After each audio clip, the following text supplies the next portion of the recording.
तो ये कहानी है रानो चिड़िया की। मधुपुर के जंगल में एक कालू कौवा रहा करता था। उस जंगल में बहुत ज़्यादा गरीबी थी। हर कोई भूख से मर रहा था। कालू कौवा तब बहुत अच्छा था। वो सबकी मदद किया करता। एक दिन वहाँ पर एक बूढ़ी दादी आ जाती है। वो बूढ़ी दादी उस जंगल के पक्षियों के हालात देखकर परेशान हो जाती है। यूं ही उसकी मुलाकात कालू कौवे से हो जाती है। वो बूढ़ी जादूगरनी उन पक्षियों के हालात देखकर चिंतित हो जाती है और कालू कौवे को वरदान देती है कि उसे इन चंद बीजों के इवज़ एक बहुत अच्छा जादुई घर मिलेगा जिसमें जादुई खाना आया करेगा। लेकिन वो साथ ही कालू कौवे से ये कहती है कि कालू कौवे को हमेशा लोगों की मदद करनी होगी। उसे भूखे पक्षियों को खाना खिलाना होगा। यूं ही कालू कौवा वादा कर लेता है कि वो सभी पक्षियों की हिफाजत करेगा और उन्हें खाने को भी देगा।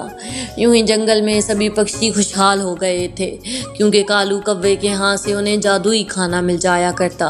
दूसरी तरफ कालू की भी मौजें लग गई थी। वो भी जादुई घर में रहता और जादुई खाना खाता।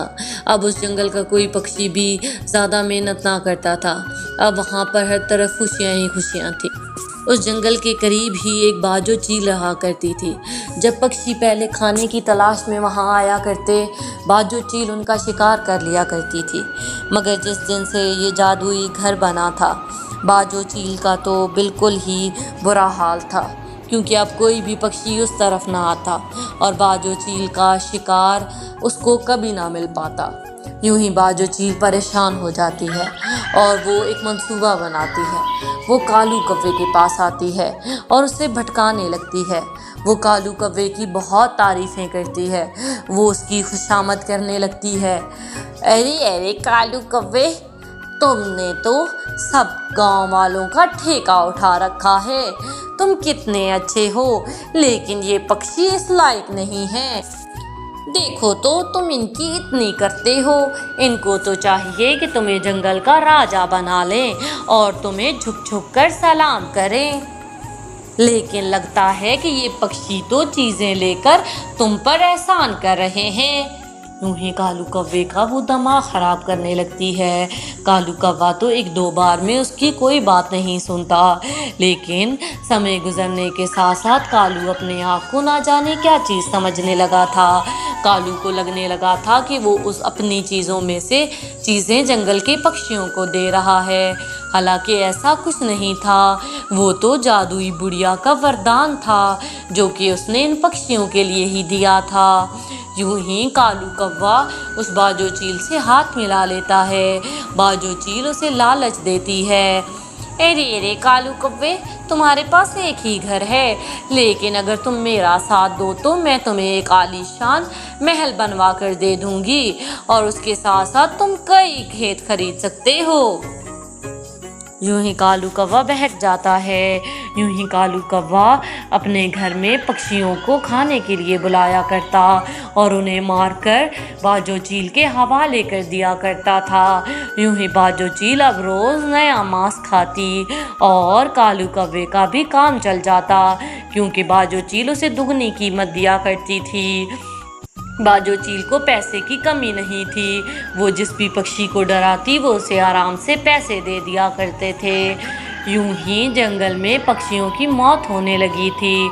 सभी पक्षी परेशान थे। अरे अरे टोनी, देखो तो इतने पक्षी गायब हो रहे हैं। ना जाने पक्षियों को क्या हो गया है।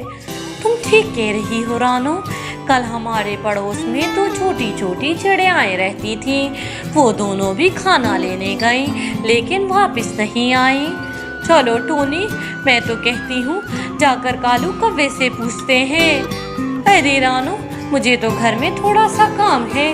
तुम जाओ, पूछाओ और आकर मुझे भी बताना।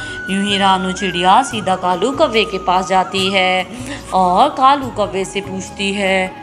अरे अरे, कौन सी चिड़ियाएँ, कैसी चिड़ियाएँ? मेरे घर तो कोई चिड़ियाएँ नहीं आई। हो सकता है वो रास्ते में आ रही हो तो किसी चील ने उन्हें शिकार बना लिया हो। लेकिन कालू भैया, आप तो जानते हैं हमारे जंगल में चीलों का आना मुमकिन नहीं, और वो यहाँ पर कैसे आ सकती हैं। तुम मुझे क्या पता, एक तो मैं तुम सबकी मदद करता हूँ, तुम सबको खाने के लिए भोजन देता हूँ, और ऊपर से तुम लोगों के सवालों के जवाबात भी दूँ। यहाँ से भाग जा चिड़िया, वरना कल से तेरा खाना बंद कर दूंगा। यूं ही रानो तो परेशान हो जाती है और टोनी के पास जाती है। अरे रानो, क्या हुआ है? टोनी, मैं क्या बताऊं, आज जो मैं देख कर आई हूँ वो कालू भैया तो नहीं लगते, वो तो कोई और ही था।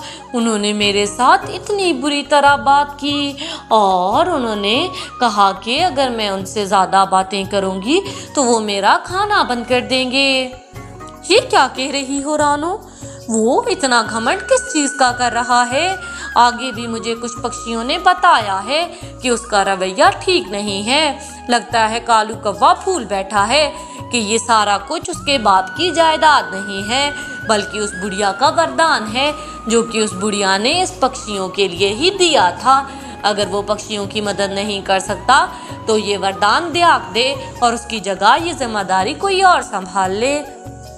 यूं ही रानो तो चुप कर जाती है। कुछ दिनों तक फिर से पक्षी गायब होने लगे थे। एक दिन रानो और टोनी कालू कौवे पर नज़र रखती हैं और उन्हें पता चल जाता है कि कालू कौवा ही पक्षी गायब कर रहा है। यूं ही वो जंगल के बाकी पक्षियों को भी बताती हैं। जंगल के सारे पक्षी फैसला कर लेते हैं कि अब कालू कौवा जादुई घर में नहीं रहेगा। अरे अरे, तुम लोग कौन होते हो मुझे इस जादुई घर से निकालने वाले? ये घर मेरा है, अब यहाँ से सारे के सारे निकल जाओ। आज से कोई खाना नहीं मिलेगा। अगर मेरा घर तुम लोगों के लिए सुरक्षित नहीं है तो यहाँ पर आया ही मत करो। यूं ही कालू कौवा तो उन सबको निकाल देता है। जंगल में पक्षी अब गायब नहीं होते थे, लेकिन हर तरफ भूख के लाले पड़े थे। सब पक्षी भूख से मर रहे थे। यूं ही सब बहुत परेशान थे। एक दिन रानो और टोनी बैठी थी। अरे रानो, अब क्या होगा?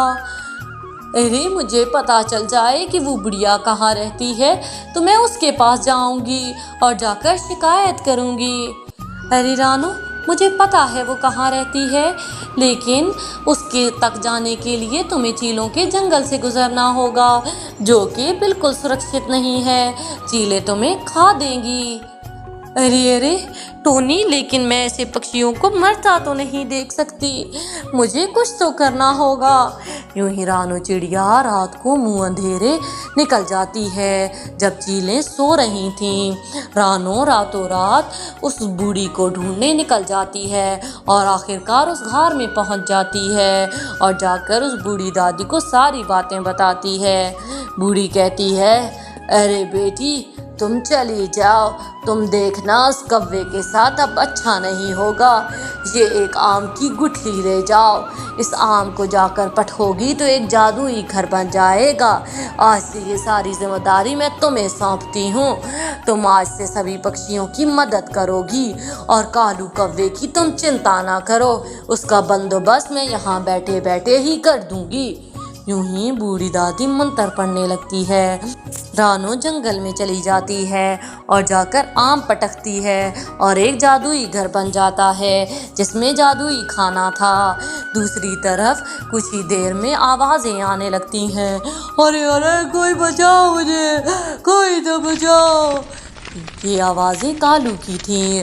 कालू की घर को आग लग चुकी थी। ये तो उस बूढ़ी का श्राप था जो कि कालू कौवे को लग चुका था।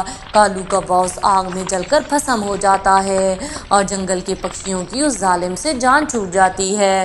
रानो सबके साथ बहुत अच्छा व्यवहार करती और सबको खाना देती। सब खुशी खुशी ज़िंदगी गुजारने लगते हैं।